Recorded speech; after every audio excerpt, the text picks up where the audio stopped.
Good morning, everyone, and welcome to our course orientation this morning. Today, we will be looking at BSB40120, the Certificate 4 in Business Operations. My name is Tim Stalker. I'm one of the course advisors here at Let Training, and joining me today, I have one of our trainers, Raymond Cole. Ray, thanks for joining us. Thank you for the opportunity to be with you, Tim. Fantastic. So just before we get started, Ray, perhaps a bit of a background from you. What sort of areas were you in relating to business and business operations before you became one of our trainers here? Yeah, look, absolutely. Quite an extensive portfolio of experience ranging across both for-profit and not-for-profit organisations across quite a range of sectors, predominantly hospitality and tourism, including casinos, education services, facility services, and also community services. And from an operational point of view, particularly from the revenue generation point of view, responsible for multi-million-dollar businesses in that regard. Though I've also had exposure and experience from an operational point of view in corporate support service areas as well. Fantastic. So just before we get started, a little bit of housekeeping before we begin. People in chat, feel free to ask questions at any time. If we're able to answer them during the orientation, we'll be happy to do so. Otherwise, what we might do is have a course advisor, and we do have course advisors monitoring the chat as well, to ask you to provide your details, and we'll get back to you after the orientation by email or by phone in the case of perhaps a bit more clarification, a bit more detail needed for the answers. We will also pause the orientation at a couple of intervals, so that way you always have time to ask questions as well. We'll always make sure you've got time to catch up. But as I said earlier today, we are looking at BSB 40120, which is the Certificate 4 in Business, specifically Business Operations. This is a nationally recognised course. And as we see here, this is under the Australian Qualifications Framework. This is an AQF Level 4 course. You do not need entry requirements in order to enrol into this course. That is from both a previous education standpoint and a previous employment standpoint. The major impact of this course is that it is focusing on supporting functions that relate to business operations. Now, this is in contrast to, say, the next level up, which is the Diploma of Business, which focuses more on managing those functions. As we move on here, we see there are a few career outcomes here that we've got listed, but Ray, by no means this is all of the career outcomes, correct? There are plenty of other opportunities for people who finish this particular course. Absolutely. So besides, as you've indicated there, those very frontline positions from a team leader, supervisor, line manager, there's also those areas where people may be in a business partnership role. So some of those support areas, corporate services that I talk about, HR, for example, certainly needs to acutely understand business and business operations to be able to appropriately be a partner at the table, as it were, in terms of service. The same thing goes for those in the WHS realm, and of course those people who are owner-operators of small to medium enterprises, certainly within the ambit of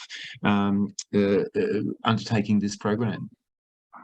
Fantastic. And it is possible also to combine this course with another course that Let Training offers in order to maximize the skills that you're trying to obtain and potentially open up even more opportunities.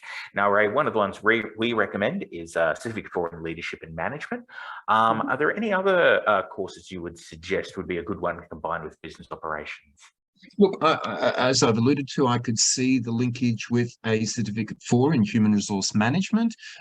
Certainly complements very well, like I say, from that business partnering philosophy. And like I say, a Certificate 4 in Work Health and Safety could certainly complement business operations to be able to understand, how to influence the business and develop the WHS culture. Absolutely, absolutely. And we'll just move on now to the course outline here. Now, as we see, this is a nationally recognised qualification. You will have 12 months to finish the Certificate 4 in Business Operations, and we've divided the course up into 12 individual skills here. And we've divided those up further into functional skills and professional skills.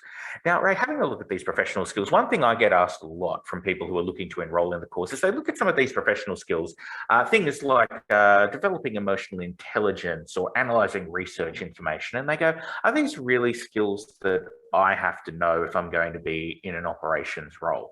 Would you say that they're essential for people looking to go into that career?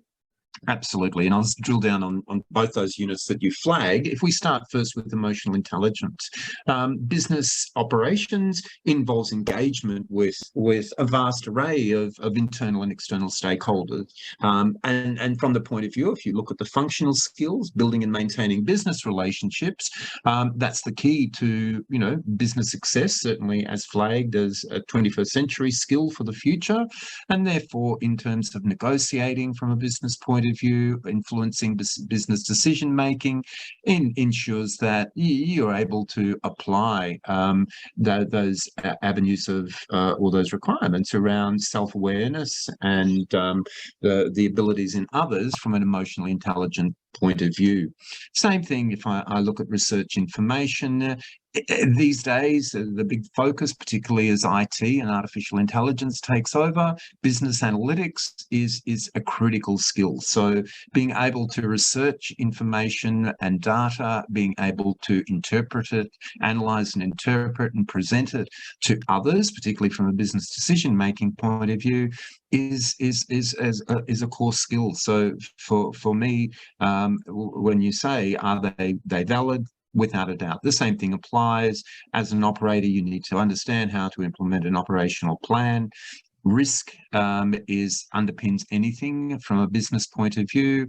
And again, the likes of recruitment and onboarding, people are your primary resource. So to me, it all goes without saying, they are critical. Fantastic. Now, this course can be completed in any order, so you don't have to start in any particular point. But as a trainer, Ray, where would you suggest people might want to consider starting the course off? What would you suggest as that first unit? Yes, I would go back to something I alluded to a moment ago, is the third listed under functional skills, the build and maintain business relationships.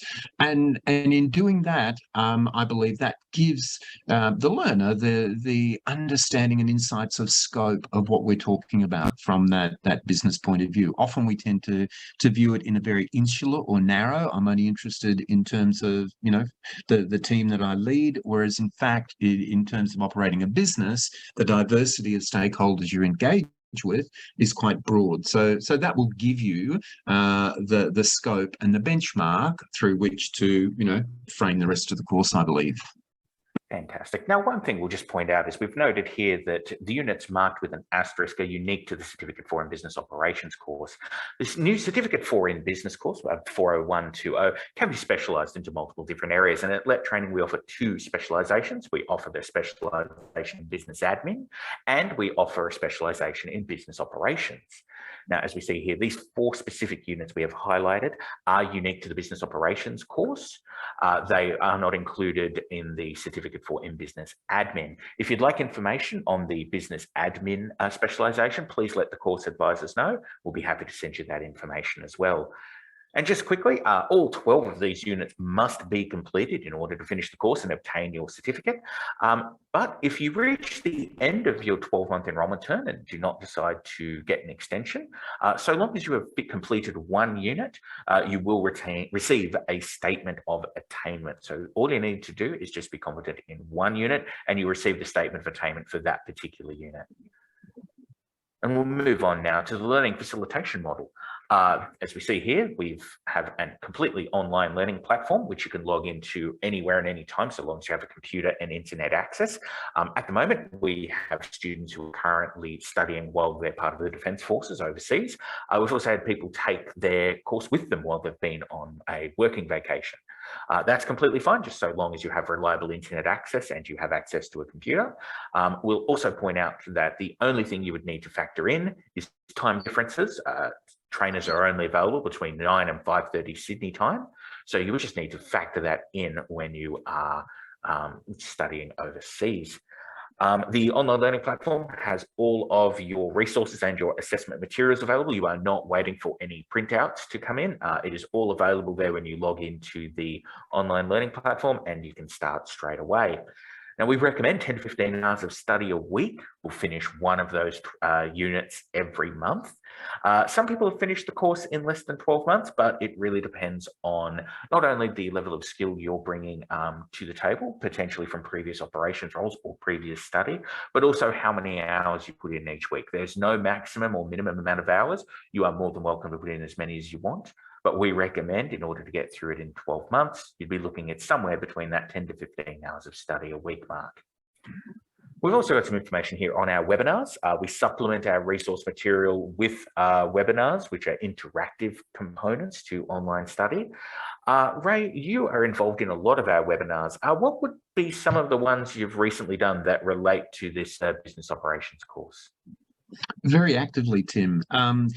From the point of view of webinars, I just flagged that we have two distinct streams. One is related to guiding learners how to approach the assessment tasks, and we'll talk about assessment in a moment, but these deconstruct the practical project for the various units. So I've delivered a suite in that regard. There are also a stream which focuses on the subject matter and also inherent business skills associated with the course. So picking up on some of the units, writing complex documents. I've recently delivered a webinar on writing business reports, critical skill, which often is underestimated in terms of the requirements that fit in there.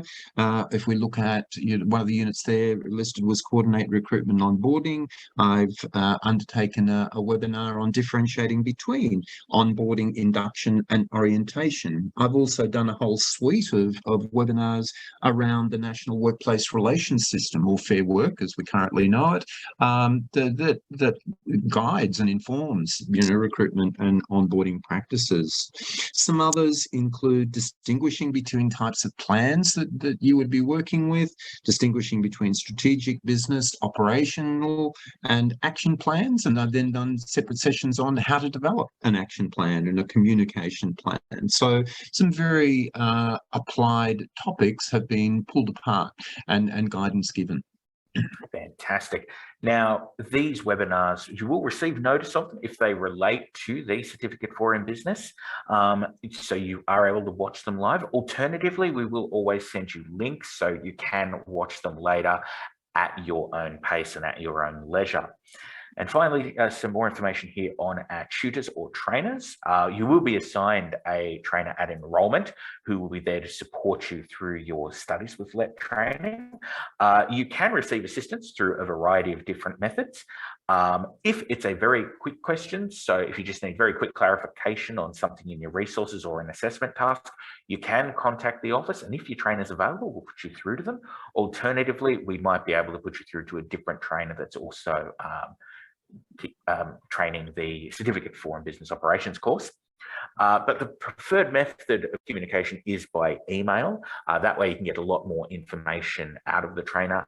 Emails are responded to within 1 to 2 business days. Alternatively, if you'd like a little bit more in-depth clarification, or perhaps you've had some assessment feedback you'd like to discuss, we would always recommend booking in a support session over the phone or over Zoom. Now, these are 30 minutes long. We recommend booking in a couple of days in advance. It is one-on-one with your trainer, so you are able to run through a lot of information in that half an hour. We'd recommend having your questions ready to go, and also your resource material handy, so that way the trainer is able to provide you with the most amount of information and feedback within those 30 minutes. Ray, trainers, they can put in a lot of information in those 30 minutes, correct?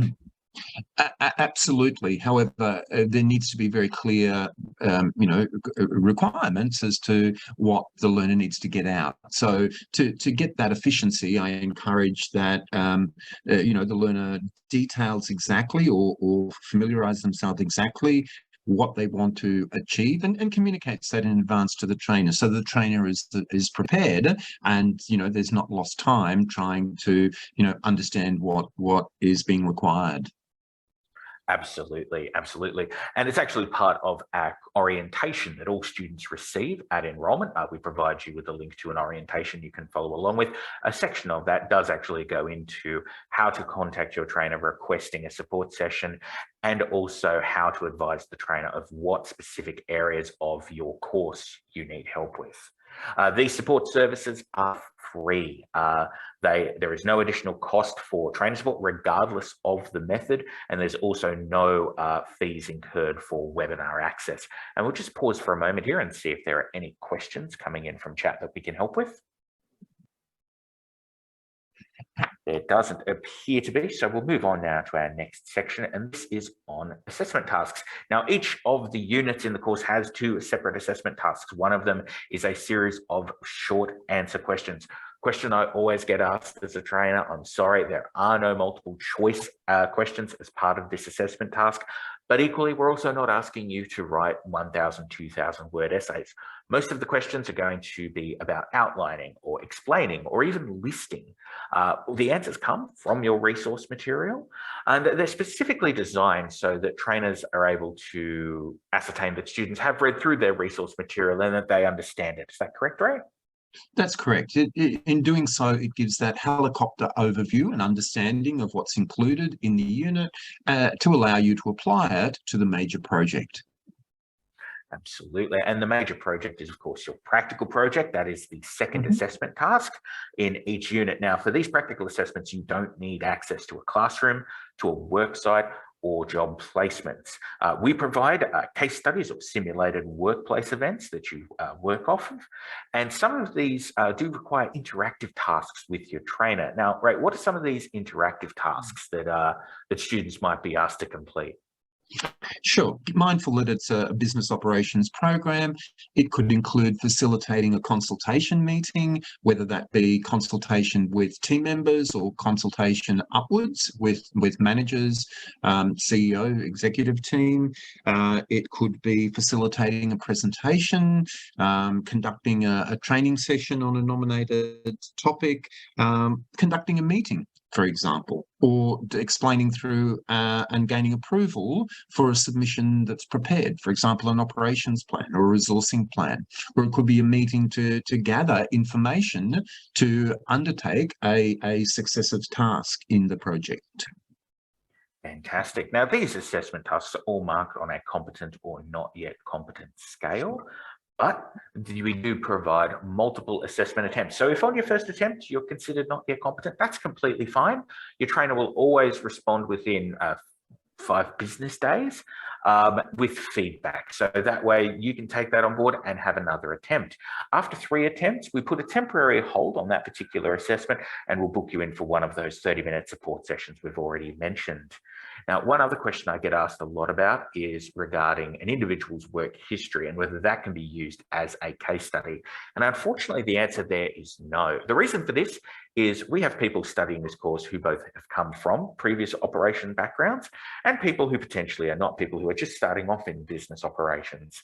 We need to mark everyone on the same marking criteria and the same scale. So everyone has to follow the same simulated workplace events or case studies that we provide.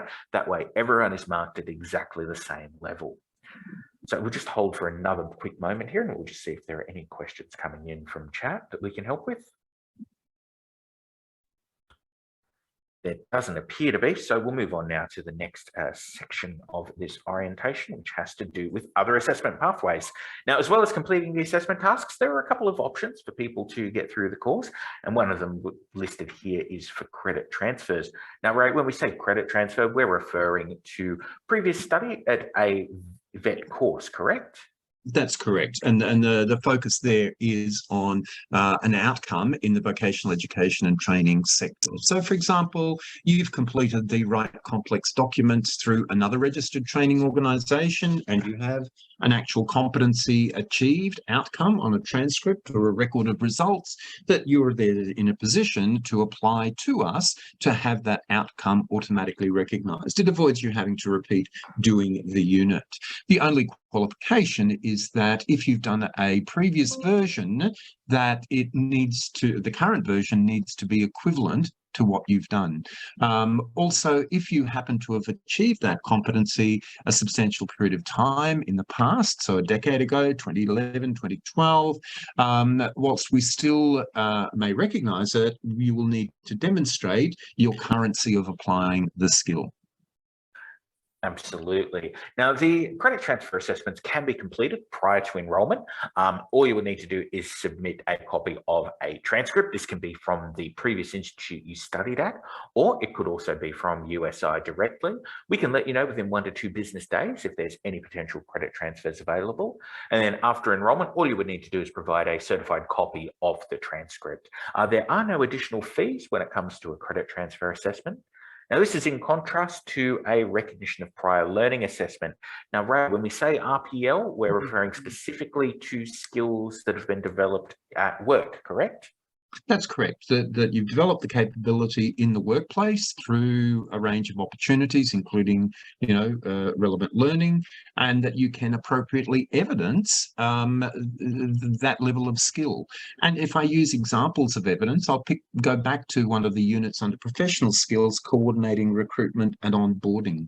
To submit your evidence, you would include samples of aspects, the likes of job advertisements that you will have written and published for recruiting a position. Stepping one back, the approval forms that you completed and had approved to trigger the actual recruitment process in the first stage, the job descriptions that you have written or revised to support the recruitment through to your recruitment plan, your communications with the selection panel, the interview questions you developed, your interview guide, your notes from the interview, your selection report, your reference checks, right through to completed induction checklist. So all of that actual, and again, I qualify, appropriately de-identified or redacted evidence is what's required to support your application. Fantastic. Now, this RPL assessment, the initial consultation can be done prior to enrolment. That's around a 20 to 30-minute conversation with one of our trainers where they go over your roles and responsibilities and they can determine if there are any potential areas of RPL. After enrolment, your specific trainer will provide you with a list of evidence you would need to obtain, and Ray's just discussed some of those you might need to acquire. After obtaining this information, you would then submit it for assessment. It's at this point, when you submit your information, that there is a fee that will be incurred for an RPL assessment. The specific amounts can be found both in our student handbook that's attached to all course information packs. It can also be discussed with you by our admin team or by your trainer prior to enrolment. You can also discuss it prior to enrolment with the course advisors. Another option that we've got here, though, Ray, is gap training. Now, gap training, that's when someone potentially might have some of a unit completed, but not all of it, right? That's correct, where there's a discrepancy in terms of the skills. So I'll use the example again about the recruitment and onboarding. Let's just say, for example, you've actively been involved and developed the skills from the recruitment selection side of things, but you have no involvement from an onboarding, that's all left up to someone else, for example, the HR department. So in that case, you, on successful provision of the evidence, may gain partial recognition for the elements of competency that relate to the recruitment. To then fill a gap that we've identified around onboarding, we'd organise support learning materials and also assessment tasks to address the gap. So that once you can successfully complete that gap assessment task, in conjunction with the partial recognition, you would end up getting the outcome, the competency outcome for the coordinate recruitment and onboarding unit, the combination of both processes. Fantastic. We'll just move on now to our next section, which is on student support. So as well as trainer support, we do offer other different types of support to students who have enrolled with us. First off is our admin team. So if you have any questions regarding the technical side of our online learning platform, you can get in contact with them. Also, if you have any questions potentially about a payment plan you might be part of, you can always speak to our accounts team. Now, they're available at that phone number there, 0296333929, and they're available from Monday to Friday.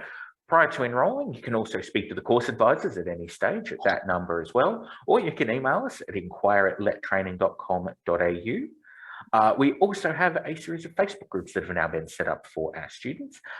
They've been divided up into Certificate 4, Diploma and Advanced Diploma, and this is really just for peer support purposes.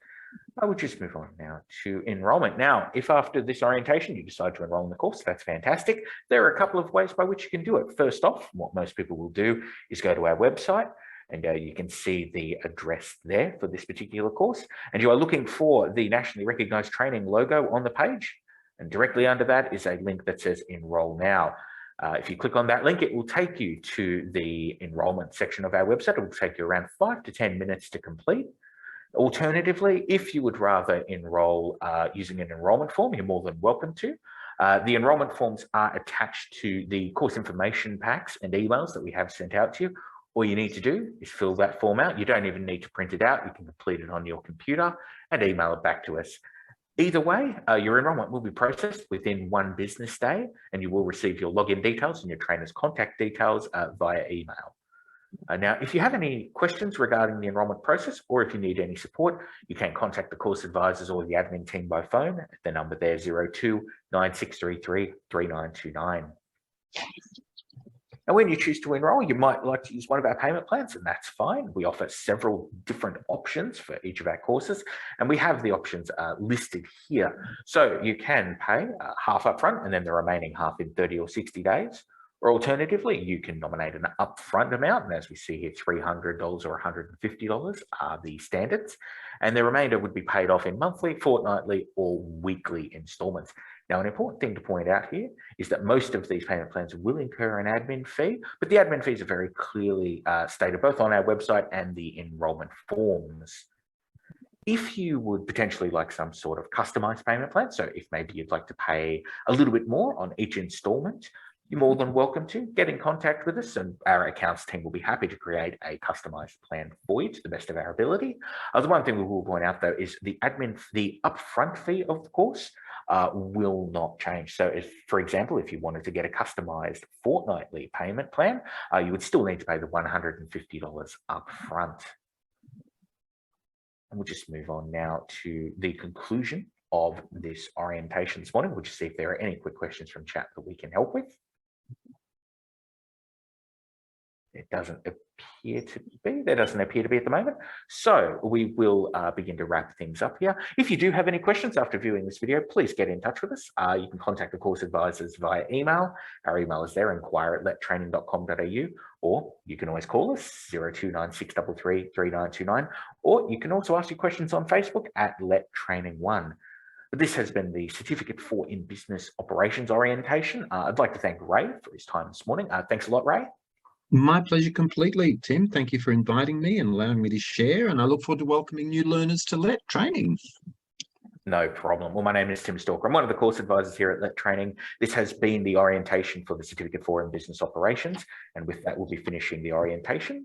Thanks for your attention, and have a great day.